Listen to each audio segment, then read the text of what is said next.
श्रीराम समर्थ. सद्गुरू श्री ब्रह्मचैतन्य महाराज गोंदवलेकर यांचे प्रवचन दिनांक 29 ऑगस्ट. धर्म म्हणजे नीती आणि अध्यात्म यांचा संयोग. द्वैत आणि अद्वैत ही काय भानगड आहे? भगवंतापासूनच सर्व झाले, एकापासून दोन झाले. आपण मूळ स्वरूपापासून बाजूला झालो म्हणून द्वैत आले. मायेमध्ये सापडले नाही म्हणजे अद्वैतात राहता येईल. माया कल्पनेचीच झाली, तिला कल्पनेनेच मारावी. एकच करावे, अद्वैतात जे राहिले त्यांच्या नादी आपण राहावे. भगवंताचे होण्याकरता ज्याने मी वेगळा झालो ते सोडावे. ज्याच्यापासून माया निर्माण झाली त्याला शरण जावे. माया तरी भगवंतामुळेच झाली. जो भगवंताचा होतो त्याला माया नाही बाधत. मायेचा जोर संकल्प विकल्पात आहे. अखंड स्मरणात राहावे म्हणजे नाही माया बाधत.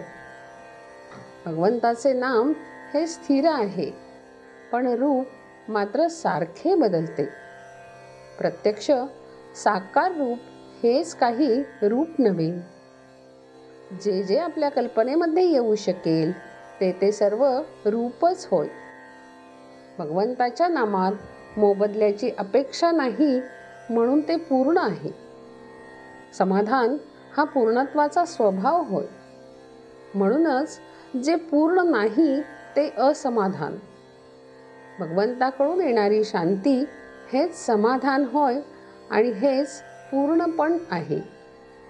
जे शास्त्र समाधान देते ते शास्त्र खरे होय आणि ज्याने शांती आणि समाधानाचा लाभ होतो तोच खरा धर्म होय.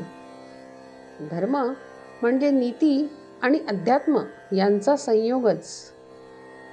जो दुसऱ्याच्या हिताकडे न पाहता आपल्या हिताकडे पाहतो तो स्वार्थीच होय. सुख व्हावे ही मनुष्याला इच्छा असल्यामुळे अस्वस्थपणा येतो. या अस्वस्थतेतून तळमळ निर्माण होते. या तळमळीमुळेच जगाच्या सर्व सुधारणा बाहेर पडतात. पण या सुधारणा जितक्या जास्त होतात तितके मनुष्याला दुःख जास्तच होते. जी विद्या केवळ नोकरीचे साधन आहे ती अपूर्णच असते. असली विद्या पोटापुरतीच समजावी. ती समाधान नाही देऊ शकणार. समाधान देणारी विद्या निराळीच आहे. म्हणून लौकिक विद्येला फार महत्त्व देऊ नये. एखाद्या वेळी आपल्याला असा संशय येतो की जगात कुठे सुख, समाधान आणि आनंद आहे का? पण तो संशय बरोबर नाही. कारण ज्या गोष्टी जगात नाहीत त्यांचे नावच कसे निघेल? असमाधान याचा अर्थच समाधान नाही ते.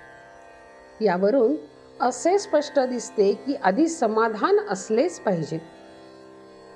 दिवाळीमध्ये सुखाचे जे असेल ते आज करतो आणि दुःखाचे जे असेल ते आपण उद्यावर टाकतो. याचा अर्थ असा की आपली काळजी नाहीशी झालेली नसूनही आपण आजचा दिवस चांगला म्हणजे काळजी विरहित घालवितो. उद्या पुन्हा काळजी आहेच. पण जो भगवंताचे स्मरण ठेवील त्याला काळजी केव्हाच नसते. ज्याची प्रत्येक कृती रामाच्या स्मरणात होते तोच खरा रामराज्यात राहतो. जानकी जीवन स्मरण जय जय राम.